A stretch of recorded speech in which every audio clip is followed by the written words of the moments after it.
Welcome back नाज़रीन। असांजी ॻाल्हि हले पई मेमो गेट स्कैंडल के हवाले से जेका अदालती कमीशन है उन सां मंसूर एजाज पेश थिया आहिनि। हिलाल साहब, मुझे ये बताएं, आप एम्बेसडर रहे हैं, हुसैन हक्कानी के हवाले से अब इतनी मीडिया टॉक हो चुकी है, अब डायरेक्ट सवाल एक ये बनता है कि वो फ़ौज को पसंद नहीं था। अगर वो फ़ौज को पसंद नहीं था तो क्या ये बात फिर सच साबित होती है कि हुसैन हक्कानी जो है वो अमेरिका में जमहूरियत का अलमबरदार था, पाकिस्तान की जमहूरियत के लिए वो एक लॉबिंग कर रहा था शायद इस वजह से? देखिए, एक एम्बेसडर जो होता है वो क्या होता है, वो प्रेसिडेंट का पर्सनल नुमाइंदा होता है। ठीक। एंड द प्रेसिडेंट को हम लोग कंसिडर करते हैं गवर्नमेंट, मगर जब आप कहते हैं ना कि आपकी एम्बेसी प्रेसिडेंट की होती है, प्रेसिडेंट आपको अपॉइंट करता है, प्रेसिडेंट आपको निकालता है, प्रेसिडेंट आपको हुक्म देता है, so you are the personal representative of the president, इसलिए आपको इम्यूनिटी होती है। इम्यूनिटी, हर ब्लैंकेट इम्यूनिटी, कत्ल वतल जो भी कर दें, इसलिए कि ऐसा महसूस होता है एक सफीर को कि वो प्रेसिडेंट है खुद। ठीक, जैसे रेमंड डेविस को यहाँ से वो इम्यूनिटी का मतलब, अब आप सदर के साथ ये रवैया कर रहे हैं, मत समझिए कि आप एम्बेसडर के साथ करते हैं, मगर फिर सदर कहता है कि ये इम्यूनिटी मैं लिफ्ट करता हूँ। ठीक, कि अगर एक आदमी ने कत्ल किया है गलत, जैसे रेमंड डेविस ने, तो फिर सदर को कहना चाहिए no, he must face trial, it was not an act of state. माने हम स्टेट जो है, हम ये एक्ट को ओन नहीं करते हैं, और अगर उधर उन्होंने ऑर्डर भी किया आप पकड़े जाए फिर भी तो वो डिसोन कर देते हैं, फिर आपको डिसोन कर देते हैं। कहने की बात ये है कि हक्का, देखिए मैं सिर्फ ये बात कहता हूँ कि ऐसे जगह पे इस मुल्क के लिए, इस मुल्क आपको पता है तो सिर्फ सिविल गवर्नमेंट तो सिर्फ नहीं चला रही है ना जी, वो भी चला रहे हैं, फॉरेन पॉलिसी तो वो चला रहे हैं। तो अगर आप एक आदमी को अपॉइंट करते हैं जो वो समझते हैं वो एंटी एस्टेब्लिशमेंट है, तो उसका तो आई मीन उसकी बातें, उसकी इंटरप्रिटेशन, उसकी लॉयल्टी, स्मॉल लॉयल्टी, ये सब जो वो इदारा है जो इतना मजबूत है, वो सोचता है यार ये हमारा आदमी नहीं, ये इसका आदमी है। हालांकि सफ़ीर को सबका बड़ा इंटरेस्टिंग सवाल आपने मेरे पास भेज दिया है इन जुमलों में। ओसो साहब, हाणे ॻाल्हि खुली जेके न कजे, हुसैन हक्कानी ज़रदारी जो माण्हू हो, फ़ौज बेसिकली जेको अमेरिका के चवण पे चाहे, अमेरिका के ॾिसो आउं खुली थो ॻाल्हायां, हिन वॉर ऑन टेरर खां पोइ the services which Pakistan is been rendering to USA, उहे यकीनन अमेजिंग सर्विसिस आहिनि फॉर USA, पर छाकाणि त Zardari went few feet ahead of the army, जेको लॻे थो बज़ाहिर। हाणे हुसैन हक्कानी उहो कम्युनिकेशन में हिकिड़ो वॾो रेजिस्टेंस हुयो, ऐं हिकिड़ो इदारनि खे चऊं या इनफरादी नापसंदीदगी जे करे हिकु एम्बेसडर खे तव्हां एतिरो वॾो इशू जिते पाकिस्तान जी बदनामी थी, सभु कुझु थियो, डू यू थिंक के पोइ पाकिस्तान जहिड़ो मुल्क जेको आहे इन्हनि अहिड़नि मामूली क्राइसिस में बि जेको मैसेज ॾिनो वियो ॿाहिरि, दैट वॉज इनफ, ऐं असांखे इन ते शर्म न अचणु घुरिजे? इहो मुंहिंजो क्लियर कट सवाल आहे। तव्हां त पाण जवाबु ॾेई छॾियो, तव्हां मूं क्वेश्चन मार्क ॾिनो न आख़िर में। साईं ॾिसो, मां गुज़ारिश कई जीअं पहिरियों तव्हांखे, त ॾिसो मुल्कनि जे विच में जेके तालुकात थींदा आहिनि उन्हनि जो बुनियादु जेको हूंदो आहे उहो नेशनल इंट्रस्ट हूंदो आहे, ठीकु आहे न। मां नथो सम्झां त अमेरिकन्स जो फ़ौज सां जेको इख़्तिलाफ़ु आहे उन में को ज़रदारी साहब जो एलिमेंट आहे। ज़रदारी साहब खां वधीक जेको फ़ौज जो पंहिंजो जेको लोकल ऐं रीजनल आउटलुक आहे, उहो दरअसल अमेरिकन रीजनल ऐं ग्लोबल पर्सपेक्टिव्स में फिट इन नथो थिए। उन्हनि जा के बुनियादी स्ट्रक्चरल कॉन्फ्लिक्ट्स आहिनि जंहिंजे करे अमेरिकन्स खे ज़ाहिर आहे हिकिड़ी फॉल बैक मैकेनिज़म जे तौर ते सिविलियन गवर्नमेंट जी सपोर्ट करणी थी पए। अमेरिकन जो ज़रदारी साहब सां को एॾो प्यारु कोन्हे, न को हुनजो को ॿिए, न हुननि जो कंहिंसां हूंदो आहे। उहे हिकिड़ा बिल्कुलु प्रैग्मेटिक रियलिस्टिक क़िस्म जी उनजी हिकिड़ी असेसमेंट हूंदी आहे। इहो ज़रूरु आहे त जॾहिं पॉलिटिकल सिस्टम में जेके प्लेयर्स हूंदा आहिनि उन्हनि खे जॾहिं सुपर पावर्स जी सपोर्ट नज़र ईंदी आहे त उहो यकीनन कोशिशि कंदा आहिनि त उनखे वधीक ग्रैब कजे, उनखे इंट्रेंच कजे, ऐं उनखां पोइ उनखे कंहिं हद ताईं इस्तेमालु बि कजे।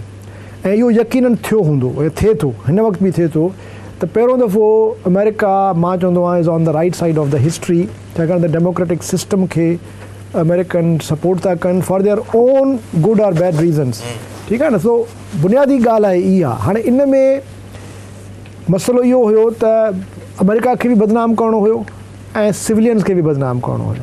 हाणे उन जो तरीक़ो कहिड़ो थी सघे पियो, उहो त ॾुखियो हुयो। पोइ उन में मंसूर एजाज़ जेको आहे सो विच में अची वियो, छो आयो? मंसूर इजाज़ खे कहिड़ी पाकिस्तान जे अंदरि कहिड़ी फ़ौज सां, कहिड़ी इंटेलिजेंस इदारनि सां हमदर्दी हुई जो हुन जेको आहे सो ही ब्लू द विसिल।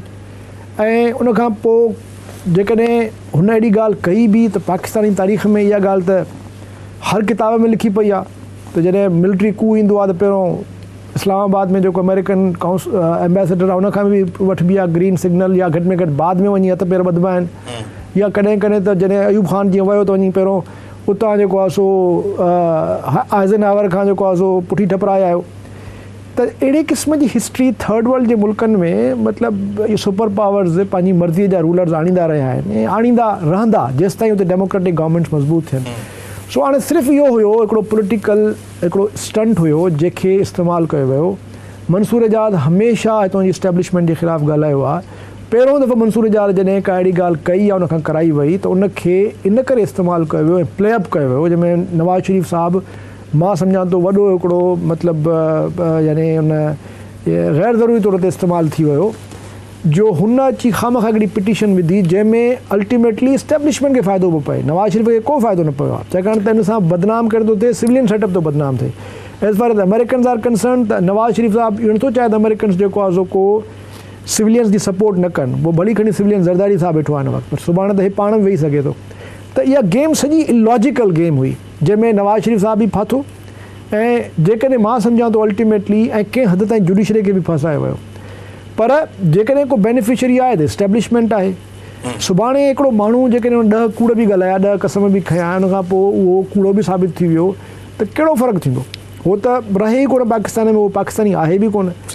असां लोड़ींदासीं उन सां जेका इनस्टेबिलिटी पैदा थी, उन सां जेको हिकिड़ो बैड ब्लड पैदा थी, उन सां पाकिस्तान जे अंदरि जेको पूरी दुनिया ॾिठो त सिविल ऐं मिलिट्री क्लैश थियो, हिकिड़ो सिटिंग जनरल जेको आहे सो पंहिंजी गवर्नमेंट जे ब्रीफ खे जेको आहे सो छॾे इंडिपेंडेंट पंहिंजो जेको आहे सो डिपोज़िशन्स फाइल कया। दुनिया में किथे न थींदो आहे ईअं त डिफेंस मिनिस्ट्री जो डिपोज़िशन हिकिड़ो हुजे ऐं वरी जनरल साहिब पंहिंजो ॾियनि।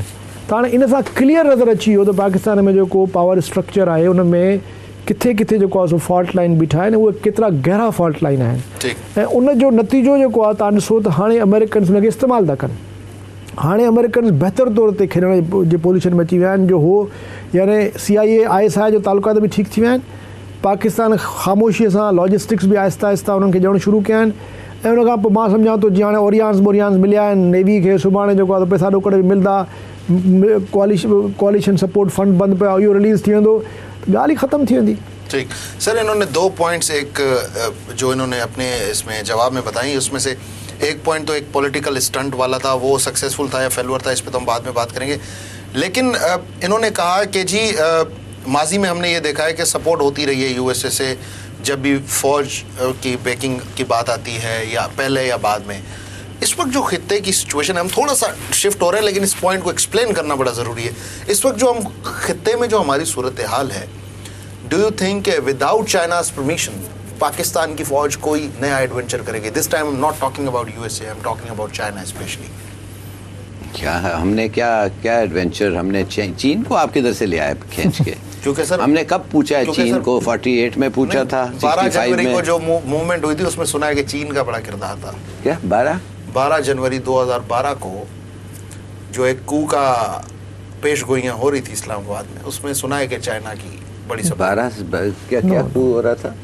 12 जनवरी 2012 को क्या कू का कौन? कुछ मूवमेंट ऐसी थी, कया सराइयाँ थी और यार वो 111 ब्रिगेड का जो वो, हाँ बिल्कुल इसी किस्म की बात। 111 ब्रिगेड का आदमी ट्रांसफर हो रहा था, वो GOC बन के लाहौर जा रहा था, वो रुक गया इसलिए कि वो दूसरा आदमी टेक ओवर कर रहा था। ये सब बकवास। चाइना को मैं इसलिए बीच में ला रहा था, let me rephrase my question. इस वक्त जो खित्ते की सूरत हाल है, अगर पाकिस्तानी फौज के जनरल कोई किसी एडवेंचर की तरफ जाते हैं, जो कि बाज़ाहिर लग नहीं रहा है कि जाएंगे, अगर वो जाते हैं तो उनको ज़्यादा सपोर्ट की ज़रूरत कहाँ से होगी? ग्रीन सिग्नल कहाँ से उनको चाहिए होगा? वो ग्रीन सिग्नल उनको GHQ में ग्रीन सिग्नल देते हैं कि किसी को पूछते नहीं हैं।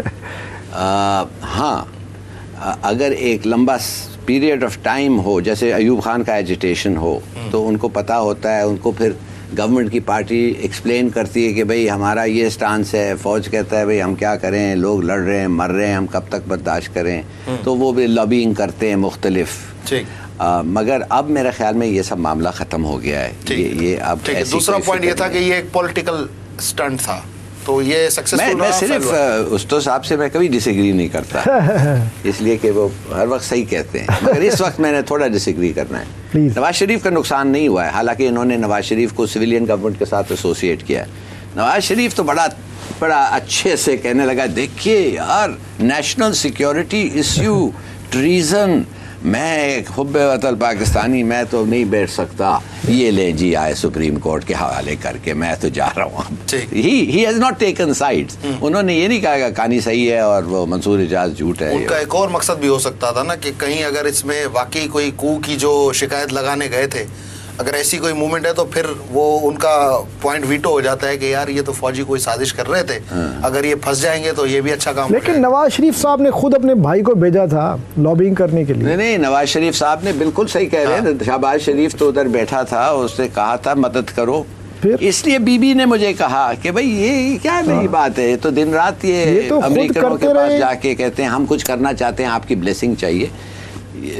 ये सब बिल्कुल सही है, सिर्फ एक चीज़ पे आपको परेशान होना चाहिए, ये जो मंसूर इजाज़ है ना, ये नमाजी है, और जब ये टेस्टिफाई कर रहा था, सुना है ये बियर पी रहा था जजों के वीडियो कॉन्फ्रेंस में, तो इसको भी मेरे ख्याल में मेमो गेट ने इसको भी कुछ कर दिया है, इसको भी उड़ा दिया है।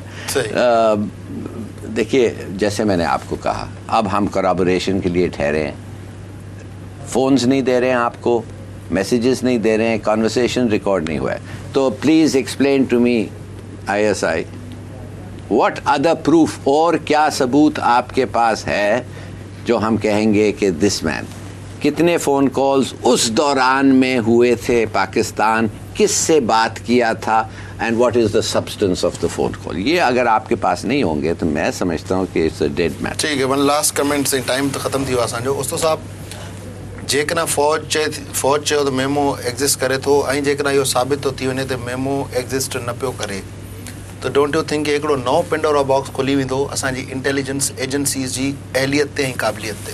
साईं, कुझु बि न थींदो, जंहिं ॾींहं ते हिननि जा तालुकात ठीक थी विया, सब कुछ मामलो इहो ख़त्म थी वेंदो। तालुकात थींदा तो मामलो तो ख़त्म थींदो, पर मां चवां पियो त जेको क़ौम ना परसेप्शन वेंदो न, उसामा बिन लादेन ते ना क़ौम खे जेकॾहिं हिकिड़ो इहो परसेप्शन जो इशू हुजे त पोइ त क़ौम ते वाकई सोचे, क़ौम खे त ॾींहं राति अहिड़े क़िस्म जा मसइला ताक़ीचे में पवनि, यानी हिन वक़्तु मां सम्झां थो डेली को नओं मेमो आहे या डेली नओं को जेको आहे जेका मेमी आहे, something is always there cooking up. So हे त मश्किल लॻी पई आहे, जेको बुनियादी मसइला आहिनि, जेके तव्हांजा एग्ज़िस्टेंशियल इशूज़ आहिनि, उन्हनि ते त को कमीशन ठहे कोन थी, उन ते त को अहिड़ो को ज़िम्मेदारी वारो को मतिलबु पॉलिटिकल को रोल नथो नज़र अचे कंहिं लीडर जो, त भई तव्हां बीहो अची चओ बाबा हाणे इन्फ्लेशन खे कीअं रोकजे, मुल्क में टैक्सेशन जे निज़ाम खे बहितर कीअं कजे, नॉन प्रोडक्टिव एक्सपेंसिस खे कीअं ख़तमु कजे, मुल्क जे अंदरि जेको हिकिड़ी ज़बरदस्त वबा शुरू थी वई आहे क्राइम जी, लॉलेसनेस जी, उनखे कीअं ख़तमु कजे, इन्हनि इशूज़ ते को इनिशिएटिव कोन्हे, का कमीशन कोन्हे, को टेली कॉन्फ्रेंस कोन्हे, वेही इहो जेके मॉडर्न गैजेट्स आहिनि जेकॾहिं समाजी ऐं तव्हांजे इक़्तिसादी मसइलनि खे हल करण लाइ इस्तेमालु कनि, यकीन कयो मां सलाम कंदोमांसि। ठीकु आहे, थैंक यू वेरी मच उस्तो साहब, ज़फ़र इलाही साहब, बहुत शुक्रिया। नाज़रीन, उस्तो साहब जेका आख़िर में कमेंट कयो, हिन ते सवाल हिकिड़ो ठहियो पियो, पर टाइम जी शॉर्टेज सां असां कोन पुछो, पर उस्तो साहब जे कमेंट जे ई तसलसुल में मां हिकिड़ी ॻाल्हि चवंदुसि, जेकॾहिं हुक्मरान पंहिंजी कुर्सी ऐं पंहिंजो सिर बचाइण मां फ़ारिग़ थींदा त पोइ क़ौम जी सोचींदा, ऐं शायदि हिन 3-4 सालनि में जेके बि असांजे सियासतदाननि, असांजी इस्टेब्लिशमेंट, असांजे इदारनि पारां पाण जेके मसइला पैदा कया विया, ही 4 साल ही जमहूरियत जेका आहे सिर्फ़ु उन्हनि मसइलनि जे इर्द गिर्द लेफ्ट राइट घुमंदी रही, ऐं शायदि इहो ई रीज़न आहे जो जेके कोर इशूज़ आहिनि अवाम जा उहे पोइते रहिजी विया आहिनि, ऐं अहिड़े क़िस्म जा जेके इशू शायदि एतिरा सीरियस न हुया, ऐं असांजे ई हुक्मराननि, असांजी इस्टेब्लिशमेंट, असांजे इदारनि हिननि इशूज़ खे एॾो वॾो करे छॾियो आहे जो अॼु हर माण्हू परेशान आहे त आख़िर थींदो छा। मेमो गेट जे हवाले सां ॿुधणी सुभाणे बि जारी रहंदी, ऐं सुभाणे थी सघे थो कि नयूं शयूं मंज़र आम ते अचनि, पर फ़िलहाल असांजो प्रोग्राम टाइम ख़तमु थियो आहे। शौक़त ज़रदारी केंद्र प्रोग्राम ते ॾींदा इजाज़त, अला भाई।